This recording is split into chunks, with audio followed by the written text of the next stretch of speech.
Слава Україні! Героям слава! Слава нації! Смерть ворогам! Україна! Понад усе! Україна! Понад усе! Україна!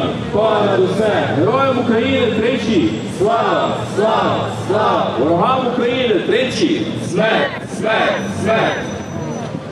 You know, a couple of days ago, North Korea has apparently released a statement that they were going to release a very important statement soon. I know it sounds funny to make a statement about the future statement, but this could mean that North Korea will make it truly, properly official that they are sending troops to Ukraine. Now, this is a bad precedent. It means that the Russian terrorist regime is not shying away from recruiting from completely different countries, unrelated to the war, unrelated to the whole mumbo-jumbo reasons they came up with to invade Ukraine in the first place. My friends, it's time that we realize that if Russia starts getting troops and armaments from a whole bunch of these enslaved world countries like North Korea and Ayatollah Iran, it's not going to end well if we continue just a small trickle of weapons to Ukraine. We need to take this matter with utmost seriousness. We need to place secondary sanctions on the countries that are helping Russia get around the sanctions placed on them.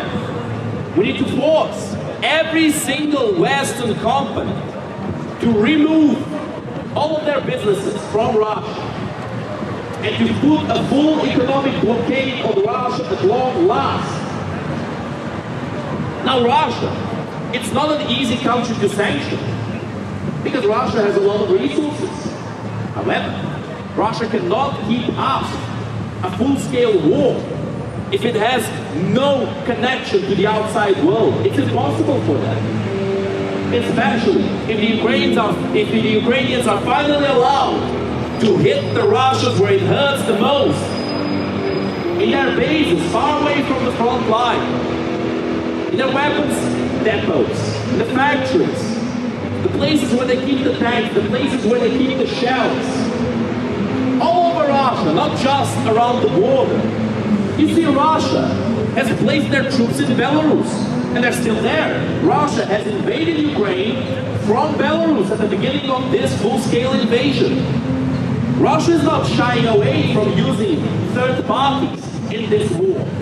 Why is it that it seems like the West needs to fight every single one of its enemies with its hands tied up behind its back? Why is that? What kind of logic does that make?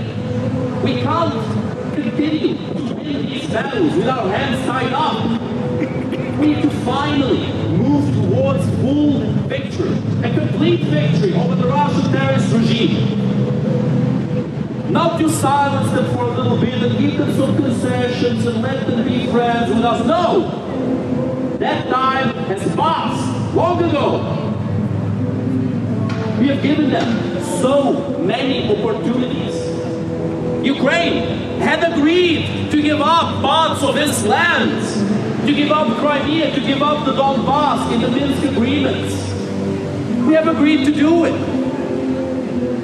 The Ukrainians said, no, sure, keep those regions, no problem. But just please stop attacking us. Stop shedding blood. The Russians refused. They don't want to stop the bloodshed. They just want the people who they want to oppress to shed more blood than they are shedding. That's the only thing that they want. Exactly. I agree. We should pull the Russian terrorist regime. But we should do it together.